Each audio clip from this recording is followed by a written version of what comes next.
Este vídeo ha sido posible gracias a los miembros del canal, link en la descripción. Hay eventos en este mundo que siempre sorprenden cuando vemos que son coetáneos, como que John Marston pudiese comprar cacahuetes con la cara de Mr. Peanut, que Picasso pudiese haber visto El Padrino o que Disney existiese durante la Segunda Guerra Mundial. Pero esta última no es una mera curiosidad, sino la historia de cómo la empresa de Mickey dio su vida por los aliados, debe su existencia a este catastrófico evento y se convirtió en una máquina perfecta de hacer propaganda. ¿Quieres conocer la historia de una de las épocas más curiosas y obviadas por la empresa del ratón? ¿Por qué empezaron a hacer propaganda? ¿Qué cortos y películas se hicieron en esta época? ¿Y cómo convirtieron al Pato Donald en el icono estadounidense más importante de la guerra? Pues ponte cómodo que comenzamos.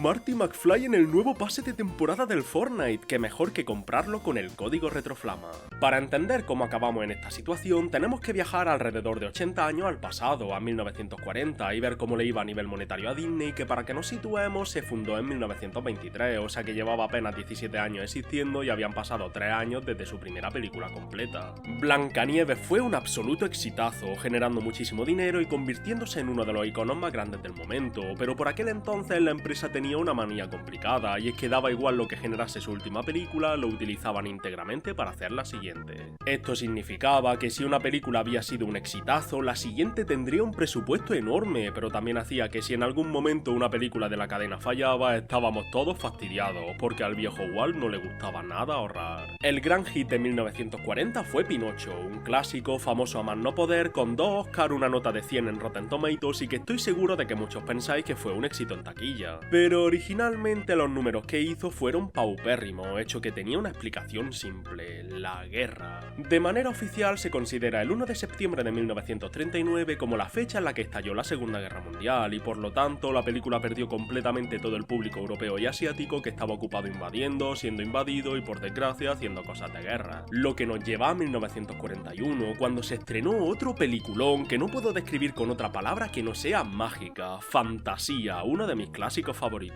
Pero que originalmente sufrió un destino incluso peor al de Pinocho, costó 2.28 millones de dólares y generó tan solo 315.000, lo que llevó a la empresa a perder el equivalente a lo que en dinero de 2025 serían cerca de 40 millones de dólares. La película se había estrenado solo en 12 cines en un tour ambulante y no solo había costado un pastizal, 4 veces más de lo planeado, sino que también se tuvo que gastar un dineral en preparar los cines para que se viese y escuchase bien, además de recibir poco público y malas críticas por culpa de nuevo la maldita guerra. A día de hoy, de igual manera que Pinocho y otras películas de la época como Bambi o Dumbo, han generado muchísimos millones más gracias a relanzamientos, reediciones y demás, pero en la época estos fracasos lanzaron a la empresa directamente a la bancarrota. Esto era un problema monetario real. Disney daba empleo a más de 800 trabajadores y tuvieron que despedir a aproximadamente la mitad. Esto hizo que el resto hiciesen una huelga que duró 4 semanas hasta que Walt se unió a un sindicato, y las fotos de la huelga son impresionantes porque todos los carteles son efectivamente hechos por artistas de Disney. En diciembre de 1941 la empresa estaba en sus horas más bajas, prácticamente a punto de cerrar. Imaginaos un mundo en el que Disney ni siquiera llega a los 50, la cultura pop habría cambiado por completo. Pero entonces, el 7 de diciembre, Japón atacó Pearl Harbor por sorpresa, lo que llevó a que más de 500 tropas del ejército estadounidense ocupasen los estudios de Walt Disney. Esto fue así ya que la situación geográfica de este lugar les venía de perlas para proteger bases aéreas del fuego enemigo, y nos encontramos ante la primera y única vez en la historia que un estudio de Hollywood ha sido ocupado por los militares. Y estando en el estudio, mientras transformaban todo lo que podían en útiles para la guerra, unos mandamases del ejército se acercaron a Walt y le hicieron una oferta que no pudo rechazar. Los mismísimos Estados Unidos como entidad gubernamental le pidieron a Disney que produjese propaganda, y el 8 de diciembre, es decir, apenas un par de horas después, al día siguiente, el hombre había firmado un contrato que le pedía 20 cortos animados relacionados con la guerra y por sus servicios le pagarían $90.000.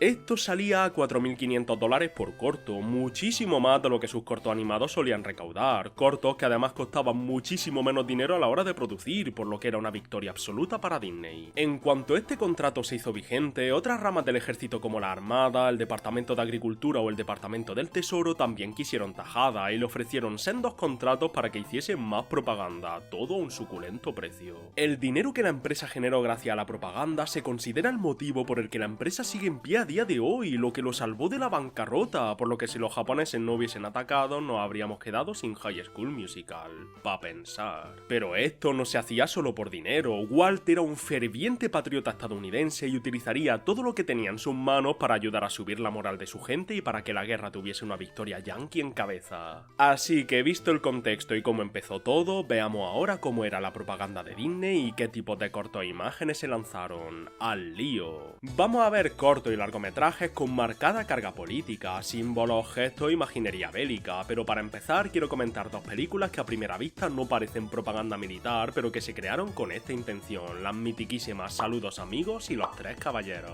Bajo el mandato del presidente Franklin Roosevelt se creó la conocida como política de la buena vecindad, que consistía básicamente en hacer buenas migas con la otra parte del continente, Sudamérica, para que apoyasen a Estados Unidos en la guerra y se alejasen de las fuerzas del eje. Para conseguir esta amistad con Sudamérica, Walt Disney juntó a 18 artistas de la empresa y hicieron un viaje por los preciosos paisajes de las diferentes naciones en un grupo que, no me lo invento, se llamaba El Grupo. Bueno, era estadounidense, así que ellos decían El Grupo. La Oficina de Coordinación de Asuntos Interamericanos propuso a Disney crear 12 cortometrajes que mostrasen a los norteamericanos la riqueza cultural de países como Argentina, Bolivia, Brasil, Perú o México, y entre las dos películas al final acabaron cubriendo prácticamente todo el continente. Estas películas son antologías, vamos, recopilaciones de cortos, y en ellas podemos ver no solo fragmentos animados, sino muchísimos fragmentos en acción real donde observamos a artistas, músicos, bailarines y todo lo que se le ocurriese para mostrar lo bellos que eran los países. Las partes animadas estaban en la gran mayoría protagonizadas por el Pato Donald. Más tarde vamos a ver que este es realmente el protagonista de toda esta época para Disney, y además de él se unen al plantel dos de los personajes más queridos de esta época. Saludos amigos introduce a José Carioca, un loro brasileño que, si no me equivoco, aunque el tío es de Brasil, más específicamente de Río de Janeiro, siempre que pronuncian su nombre lo dicen mal, José en vez de José, que me corrijan los que hablan portugués. José, inspirado en el músico y actor de voz José do Patrocínio Oliveira, que le da voz en la versión portuguesa brasileña del doblaje, es un estereotipo andante, pero que quiero creer está hecho con mucho amor. Le gustan las fiestas, el carnaval de Río y es muy amigo de Donald, y aun con todo esto no es ni la mitad de estereotípico que el siguiente personaje que vamos a ver, que se presentó en Los Tres Caballeros de 1944. En esta película la mezcla de países se une en México y para representar al país aparece en pantalla un gallo pistolero vestido de charro, que para los que no lo sepan es el traje típico de los rancheros y los que trabajaban en Hacienda y en este tipo de cosas. De nuevo, corregidme si es necesario. Todos sabemos cómo se llama, pero eso no quita que el nombre siga siendo igual de gracioso, estereotípico y de alguna manera, por cómo se usa la palabra a día de hoy, ofensivo: el mágico Panchito Pistolas. O bueno, según canta en un temazo en House of Mouse, Panchito Romero, Miguel Junipero, Francisco Quintero González III. Los Tres Caballeros, de nuevo, nos muestra cortos con la excusa de que Donald está viendo regalos que le han enviado, cada uno representando un país y pintándolo de la mejor manera posible para mejorar las relaciones. Y vaya si lo consiguieron. No solo esto hizo que los estadounidenses tuvieran una mejor visión de sus vecinos, sino que las películas fueron un éxito, se consideran clásicos de Disney y ambos personajes originales no solo han seguido siendo súper queridos en todo el mundo, sino que fueron un bombazo en sus países respectivos. José Carioca gustó tanto en Brasil que durante años sustituyó a Mickey Mouse en las publicaciones que hacía Disney, cosas como revistas o cómics, y Panchito junto a su caballo el señor Martínez hizo lo mismo en México, pero llegando a mucho más. Su fama se notó hasta en la propia guerra para la que se creó, ya que el teniente Miguel Moreno Arreola lo escogió como mascota para su escuadrón en la batalla de Luzón, contienda en la que México ayudó a Estados Unidos a liberar la isla más grande de las Filipinas. Bueno, ya que hemos echado un vistazo a dos películas que, como he dicho, para nada parecen propaganda, vamos a ver lo que única y exclusivamente parece propaganda en el sentido más estricto de la palabra. Para ello lo voy a dividir en dos categorías, lo que estaba pensado para que viesen los soldados y lo que estaba pensado para que viesen los ciudadanos de a pie, y ya os aviso que ni de lejos vamos a ver todo el contenido que se realizó, es demasiado, pero espero que con lo que muestro nos hagamos una idea. Vamos a ello. Empezamos por los cortos pensados para los soldados y que se resumían en un solo tema: instrucciones para que los soldados, pilotos, marines e ingenieros hiciesen mejor su trabajo. Para empezar por algún lado, por ejemplo, tenemos la Aerology Series, en la que enseñaban cómo pilotar aviones bajo diferentes problemas meteorológicos. La que está en YouTube, por ejemplo, dura 45 minutos y enseña cómo manejar la máquina si se congela o bajo la nieve, pero había muchísimos más. Si veis estos cortos veréis que sí, están animados por Disney, pero no veréis a ninguno de sus personajes ni a sus marcas más que el nombre de Walt al inicio. La única misión de estas películas es entrenar a los soldados y se mezclan tanto datos técnicos como planos e imágenes de acción real con las animaciones. Vamos a ver otro llamado Victory Through Air Power, que también va de aviones y que nos cuenta cómo Estados Unidos debía utilizar los bombardeos estratégicos lanzados desde aeronaves aeronaves y cómo estos les podían hacer ganar la guerra. En mitad, tras enseñar en bastante detalle cómo se destruyen fuerzas del eje a bombazos, cambia a mostrar la guerra con animales, siendo que Estados Unidos es obviamente un águila calva y Japón es un pulpo, representando su invasión con una navaja clavada en la tierra con la bandera imperialista. Uno de los que mejor muestra todo lo que estoy intentando explicar es Stop That Tank, es decir, Parada ese tanque, un corto de 20 minutos producido para el ejército canadiense que enseñaba a los soldados a cómo moverse alrededor de un tanque enemigo. Vemos todas las partes de un tanque alemán, cómo funciona, dónde hay que dispararle, cómo saber cuándo está en movimiento, cuándo se va a mover o cuándo está inutilizado, y divide su esfuerzo entre enseñar esto y enseñar a manejar un rifle antitanque. La gran mayoría del metraje de esta parte son imágenes reales, muy serias, y la animación se centra en mostrar una tras otra las partes del arma para que un militar sepa usarla. Recordemos, esto no es entretenimiento, es entrenamiento militar que solo iban a ver los soldados. Pero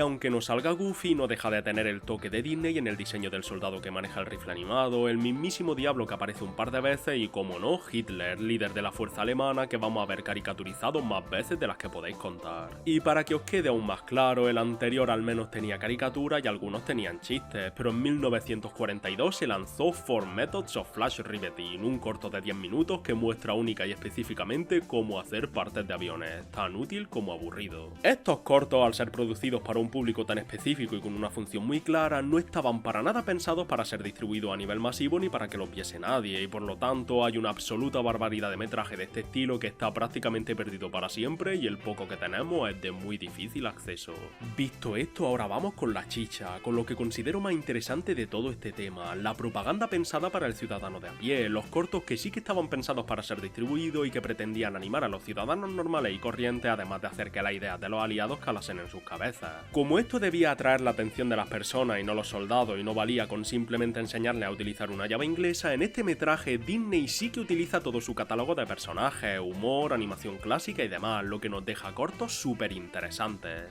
Voy a empezar por un par muy sencillitos, ya que reutilizaban animación que ya tenían, modificándola para tratar los temas de la guerra. Ya sabéis cómo estaba el dinero, cuanto más barato fuese el corto, más beneficios para ellos. Una de las partes más importantes de la guerra es el uso de los bonos de guerra, papeles que los ciudadanos compran, eso genera dinero y ese dinero lo emplean los estados para financiar las operaciones militares. La propaganda de los bonos de guerra estaba a la orden del día, con muchísimos carteles que hacían ver que si compraba un bono era una granada más para los enemigos, que si no te podías alistar debías defender a tu país con el dinero, si es que hasta el Papá Noel de Coca-Cola los promocionaba. Por su parte, Disney mostró lo necesario que era comprar estos bonos con unos cuantos cortos, pero los que reutilizaban animación eran dos, siendo el primero de todos los 7 enanitos sabios. Este muestra a los protagonistas de Blancanieves en la mina recogiendo diamantes y gemas preciosas, y una vez recogidas suficientes lo meten en bolsa y se van directamente al banco a cambiarlos por bonos de guerra, mientras cantan alegres que aijo, sin duda ganarán la guerra. El segundo se llama El Cerdito Próspero y nos muestra una reedición de los 3 cerditos en lo que todo es igual excepto 2 detalles cruciales. El lobo es nazi, perfectamente representado por su bandana y gorra, y no puede tirar la última casa no porque esté hecha de ladrillo, sino porque está hecha de bonos de guerra. Después de ver cómo termina el cuento clásico, tenemos un minuto entero en el que nos dicen lo que ya hemos visto. Este es el momento perfecto para hacer tu parte, para ganar la guerra, para hundir a los nazis, que para ello hay que gastar menos dinero y darle todos tus ahorros al ejército. Vamos con la animación original, y quiero empezar por un corto que he llegado a leer que inspiró Inside Out, pero lo dudo de manera superlativa, el llamado Razón y Emoción. Este nos muestra cómo en la cabeza de toda persona hay dos lobos,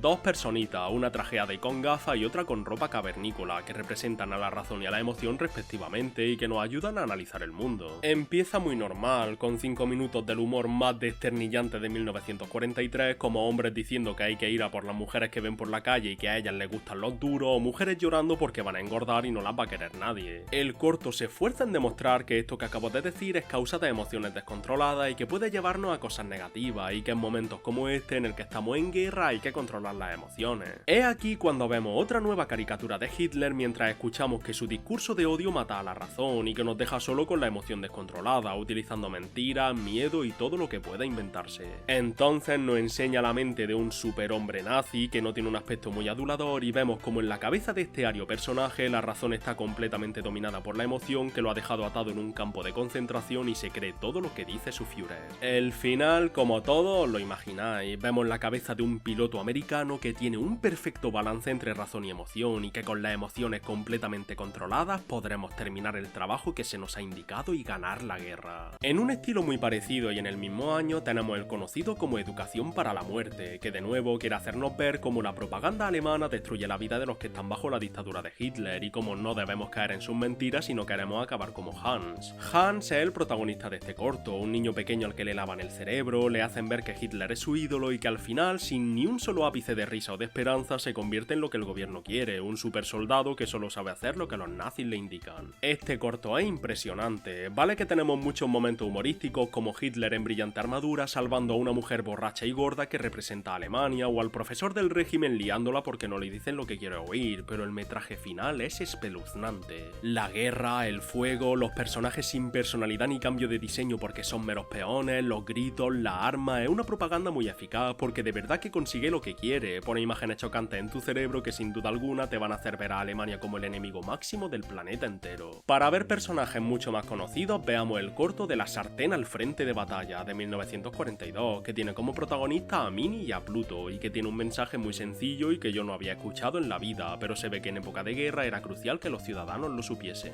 Dura 3 minutos y en él vemos a Minnie cocinarse unos huevos con bacon, pero a la hora de darle la grasa y aceite restante a Pluto, la radio salta a decirle que no la tire, que la dona al ejército estadounidense, porque la grasa se convierte en glicerina y la glicerina se convierte en explosivos y munición. El resto del corto es un montaje que nos explica cómo funciona esto, y como si todas las mujeres de América diesen su grasa al ejército, tendríamos una línea de balas que daría la vuelta al mundo literalmente y que con ello podríamos hundir muchos barcos del eje. Todo esto termina con Pluto cogiendo la grasa que ha preparado Minnie, yendo a la carnicería a cambiarla por salchicha, aunque los humanos la pueden cambiar por dinero, y volviendo a casa triunfante con la bandera de Estados Unidos ondeando en su cola. Y para terminar, quiero echar un vistazo a los que son sin duda alguna los más famosos de todos los cortos propagandísticos de Disney, los que más calaron, más se han visto y más se utilizan a día de hoy, ya sean memes o conversaciones, los protagonizados por el Pato Donald. Empezamos con los más tranquilitos, el nuevo espíritu del 42 y el espíritu del 43, que para sorpresa de nadie es del 1943, los voy a cubrir a la vez porque tratan exactamente de lo mismo, de pagar los impuestos a tiempo para darle dinero al ejército. El primero es más calmado y básicamente solo habla de pagar impuestos, pero el segundo también trata el hecho de gastarse el dinero en lo que debe y no en tonterías, y para esto vemos a Donald dividido entre dos patos, uno con un marcado acento escocés y otro que representa a alguien rico. El rico le dice que gaste y el escocés que ahorre, y cuando están peleándose por él, ambos salen disparados, el primero a una puerta corredera que forma la esvástica y el segundo a una pared de ladrillos que forma la bandera de Estados Unidos, para que veas que ahorrar es la solución. El rico resulta ser el pato Hitler, Donald le arrea una que no quiere dos y de nuevo montaje de barcos, aviones y bases alemanas, japonesas e italianas cayendo ante la fuerza americana. En Donald Gets Drafted vemos eso, a Donald alistándose al ejército y a un visionado súper interesante para ver cómo pretendían los estadounidenses que se viese el ejército, porque la verdad es que sorprende. Porque uno se espera que lo endulcen, que lo idealicen, pero nada más lejos de la realidad. Vemos al pato sufrir, no saber hacer las cosas, estar bajo el mando de un sargento mandón representado por Pete y acabar pelando patatas para los soldados. Esto era así para que la gente viese que no estábamos de coña, que íbamos a la guerra y que aunque en el ejército lo pasase fatal, había que hacerlo porque había que pelear por la patria, y aunque fuese un patoso como Donald, nunca mejor dicho, toda fuerza y ayuda era necesaria. Y todo esto se ve más aún en Fallout Fall-In, que nos muestra ya no solo el alistamiento, sino un día normal en la vida de un soldado con todo lo que tienen que hacer, en un tono humorístico, pero su intención era mostrar que esto pasaba de verdad. Caminatas eternas bajo el frío, el calor, la nieve, el desierto, las tiendas de campaña que no ayudan, los madrugones, todo lo más estereotípico que te imaginas lo vive el pobre Donald y no disfruta ni un segundo. En Comando Duck vemos ya a un Donald un poco más experimentado en el ejército al que se le da la misión de arrasar él solo con una base japonesa, y este sí que es 100% humor, mientras vemos a Donald haciendo lo que hace Donald en este tipo de animaciones. Golpes, casualidades, persecuciones, una balsa que se convierte en un globo de agua gigante que acaba explotando y reventando la base enemiga. Si no hubiese armas y no se nos mostrase no solo la devastación del ejército, sino las caricaturas antiasiáticas más racistas y pasadas de rosca que te puedas imaginar, esto sería hasta inofensivo. Y para terminar, sin duda alguna, el más famoso de todos, el que todos habéis visto, aunque seguramente muy poca gente lo haya visto hasta el final, un corto tan famoso y exitoso que ganó un Oscar en 1943, Der Führer's Face. En este corto, la misión de Disney no era solo mostrar lo mal que lo pasaban los ciudadanos alemanes, sino ridiculizar de la manera más bestia posible a los nazis, los japoneses y los italianos, y esto se conseguía no solo con una canción, la que da nombre al corto, sino con caricaturas de lo más racistas que se podían producir en la época. La historia sigue a Donald, que es un ciudadano bajo el régimen nazi obligado a servir en una fábrica. El gallo que lo despierta hace el saludo y luego él lo primero que tiene que hacer es ir a saludar a Hitler, a Mussolini y a Hirohito. Su vida es tan pobre que para desayunar se toma un café que consiste en mojar un grano en agua, un pan hecho de madera y esencia de bacon y huevo, y aún así tiene que esconder estos alimentos para que no se los requisen.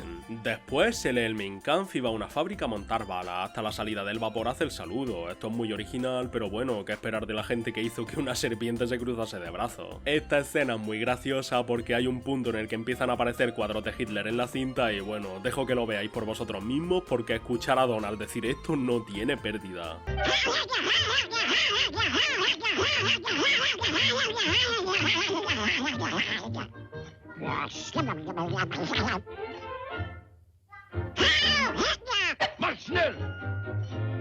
Tras 7 minutos de Hiles y más saludos que un meeting de Elon Musk, vemos a Donald despertar en su cama, ve una sombra en la pared y le sale el acto reflejo, pero qué alegría, era la Estatua de la Libertad y está en su patriótica habitación con su patriótico pijama. Terminando el corto con Donald afirmando que qué alegría le da y qué suerte tiene de ser un ciudadano estadounidense y dando así por acabado nuestro paseo por los cortos propagandísticos de Disney, pero aún nos queda una cuestión por cubrir, de todos, ¿por qué Donald? El pato no solo apareció en decenas de cortos y fue la cara de Disney en la guerra, sino que también es el protagonista de cientos de parches que utilizaron los soldados y que a día de hoy puedes ver en internet e incluso comprar en eBay, y muchos se preguntan por qué fue Donald y no Mickey el que tuvo este honor. La respuesta es sencilla, aun siendo un pato, Donald era muchísimo más humano que los demás, él se cabreaba, se frustraba, era cabezota, temperamental, trabajador, tenía mala suerte, siempre le salían mal las cosas y cuando pasaba saltaba lleno de furia. Pero aun con todo siempre salía adelante, esto hacía que Donald se acercase muchísimo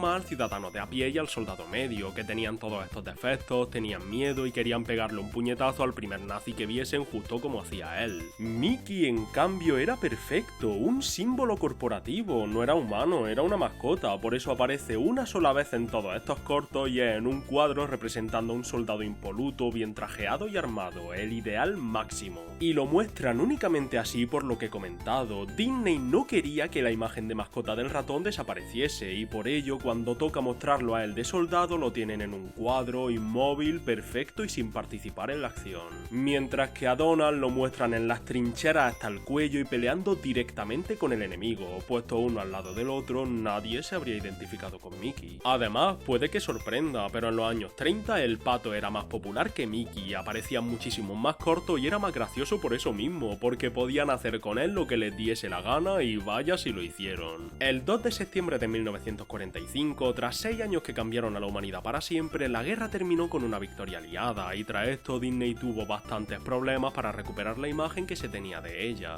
Llevaban años lanzando mensaje político tras mensaje político, no solo en forma animada sino también en carteles e imágenes, y tras relanzar Pinocho, Fantasía, Dumbo y Bambi, que habían salido en tiempos de guerra y que ahora sí tuvieron un éxito absoluto, estuvieron prácticamente un lustro en blanco. Habían perdido por completo la conexión con el mercado europeo y el asiático y seguían teniendo deudas millonarias, pero en 1948 los mejores de la empresa se unieron y tras 2 años de trabajo lanzaron al público La Cenicienta en 1950. Esta película revitalizó al completo a Disney y recibió 3 nominaciones al Oscar, fue un éxito absoluto en taquilla y encauzó a la compañía otra vez en el camino del éxito, ya que no tardarían en sacar clásicos como Alicia en el País de las Maravillas, Peter Pan, La Dama y el Vagabundo y de aquí a la actualidad. A día de hoy Disney reniega de estos cortos, entendedme, son absoluta y brutalmente racistas, pero es que estábamos en guerra, el racismo era parte crucial del combate ya que tenías que hacer ver a tu pueblo que el pueblo enemigo era peor en todo. La empresa actual no quiere que la gente piense en que comparten la visión de las personas italianas, alemanas y japonesas que se mostraban en estos cortos y por eso jamás los vas a encontrar en Disney Plus. La única manera en la que puedes ver algunas de estas películas es en esta edición especial.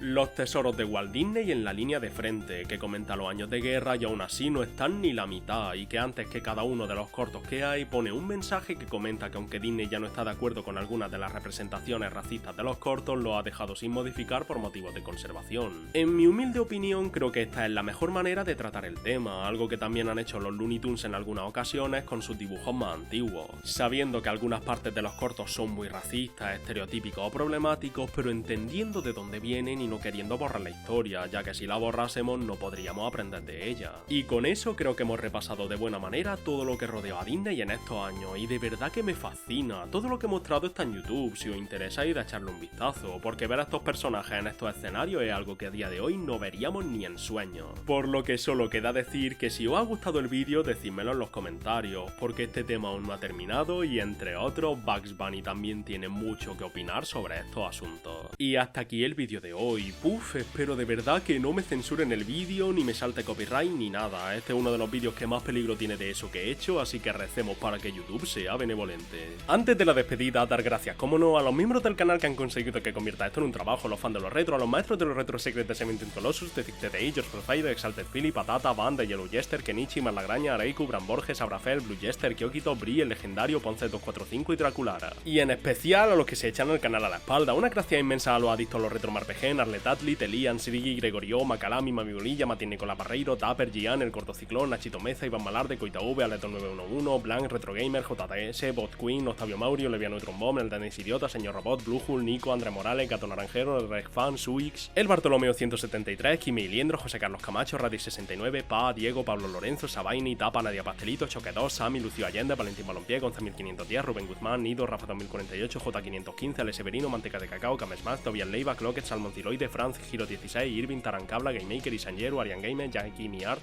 Pato Blogger, Federico Berria, Churriguazo, Tomo Syndicate, Kervidot, Facu Vanega, Sabin64, Hombre TM78, Jaon Dirna, Pandrés Flores, Tanguy Mandarina, RB2600TT, Lautaro Gómez, Tiao, Shindo L, Luejo, Teichi Hikari, Bara 26, Ana, Misael Flores, Apolo, Sebastián Incapié, Hellcaz, Arret, Ignacio Sánchez, Alessio TCM, Mimisayo, Trifuera de órbita, Maleficarum, Gastón Sánchez, Manu, Juan Esteban, Chichichan, VNTC, Swagger Frank, Weird Alfan, Gastón Rodríguez, Jane Starlight, Yoshinobu, Chokumin, NSGRBD, Tascalchat, Neon Nexon Kai, Macardao, Valentín Beloli, Lautaro Allende, Morgan Harper, Kipiyitu, Recho Mexicali, Joaquín Moyano, Esteban, Ricky Draconi, Blanca Tabernais, Morgan, Alzari, Luis Enrique, Chris, Ramona, Miss Pircis, Abril, Barbecue, Lugi, Star Blue y Yael Batio. ¡Qué locura! Quedan 4 vídeos para que termine el año y estamos en uno de los mejores momentos para el canal. Gracias por el apoyo, aunque el anterior vídeo fue fatal, pero no os preocupéis que no me pilló por sorpresa. Y ahora sí, gracias por ver el vídeo hasta el final. Si quieres ver más sabes dónde estoy, si quieres apoyarme sabes cómo hacerlo. Sois los mejores, nos vemos la semana que viene. Chao.